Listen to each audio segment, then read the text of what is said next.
എല്ലാവർക്കും നമസ്കാരം. ഇന്നലെ നമ്മൾ പേജ് നമ്പർ 9 ഫൺ ടൈം എന്ന ഭാഗം വായിച്ചു. ഇന്നത്തിലെ പ്രവർത്തനങ്ങൾ ചെയ്യുകയാണ്. 3 ക്വസ്റ്റ്യൻസ് നമ്മുടെ പുസ്തകത്തിൽ നൽകിയിട്ടുണ്ടായിരുന്നു. Where where the children playing? In the above passage we learned that the children were playing at the backyard. ഇത്തരത്തിൽ കോംപ്രിഹെൻഷൻ പാസേജിൽ നിന്ന് ചോദ്യങ്ങൾ LSS പരീക്ഷയ്ക്കും ഒരു 3 മാർക്ക് 5 മാർക്കിന് ചോദിക്കാറുള്ളതാണ്. 2-3 ക്വസ്റ്റ്യൻസ് ആയിട്ട് 1-1-2 രീതിയിലുള്ള സ്കോറിംഗ് ആയിരുന്നു ഇതുവരെ ഉണ്ടായിരുന്നത്.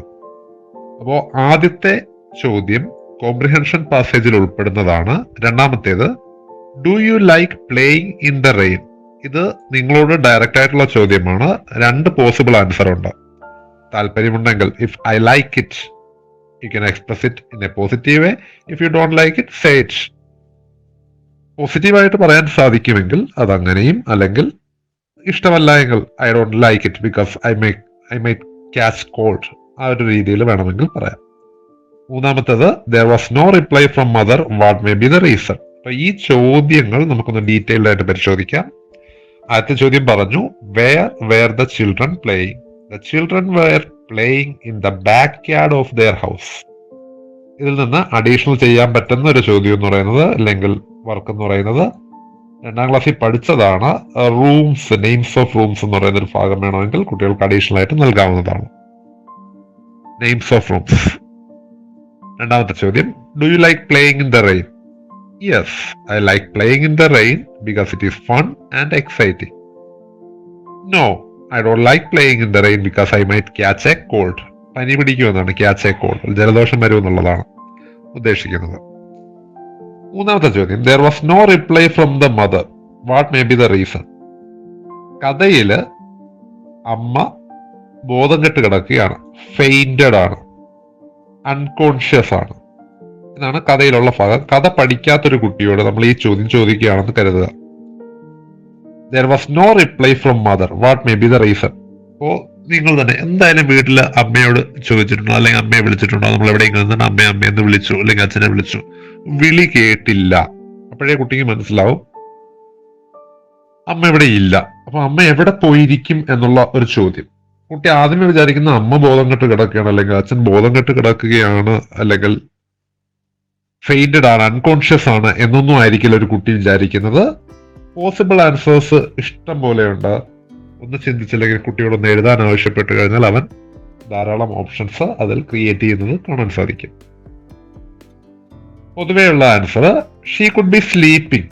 ഉറക്കം, അമ്മ ഉറങ്ങുകയായിരിക്കും, അതുകൊണ്ടായിരിക്കും വിളിച്ചാൽ കേൾക്കാഞ്ഞത്.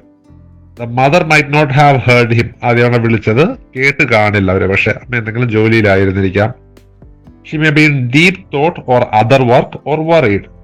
അതർ വർക്ക്, മറ്റ് തൊഴിലിൽ, മറ്റെന്തെങ്കിലും ജോലിയിൽ ആയിരുന്നു ഏർപ്പെട്ടുകൊണ്ടിരുന്നത്. She went to the neighbours house. മുറ്റത്ത് സൊറ പറയാൻ വേണ്ടി തൊട്ടടുത്ത മതിലിനറ്റത്തേക്ക് പോയി കാണും.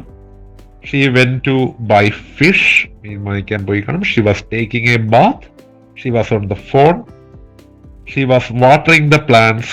She went to bring clothes from the terrace. അപ്പോൾ ഇതില് പോസിബിൾ ആൻസേഴ്സിൽ ഷീ കുഡ് ബി സ്ലീപ്പിംഗ് വളരെ അനുയോജ്യമായിട്ടുള്ളതാണ്. ആ കുട്ടി ചിന്തിച്ചു, ആ ഉത്തരം എഴുതാൻ സാധിച്ചിട്ടുണ്ടെങ്കിൽ ആ കുട്ടി ചിന്തിച്ചു എന്നുള്ളതാണ്. അഡീഷണൽ വീണ്ടും എഴുതാൻ ആവശ്യപ്പെടുക. She went to buy fish. അതിനേക്കാൾ ഉപരി she was taking a bath, കുളിക്കാൻ പോയി കാണും. She was on the phone, അല്ലെങ്കിൽ ഫോൺ വിളിച്ചുകൊണ്ടിരിക്കുകയായിരിക്കും. Or she was watering the plants, മറ്റത്തെ ചെടികൾക്ക് വെള്ളം ഒഴിക്കാൻ പോയതായിരിക്കും. അപ്പൊ ആ രീതിയിൽ വേണമെങ്കിൽ ചിന്തിക്കുക. ഇനി നമ്മൾ കഥയിൽ പറഞ്ഞു, it is about to start. Dilna saw that the clouds are getting darker and cold winds.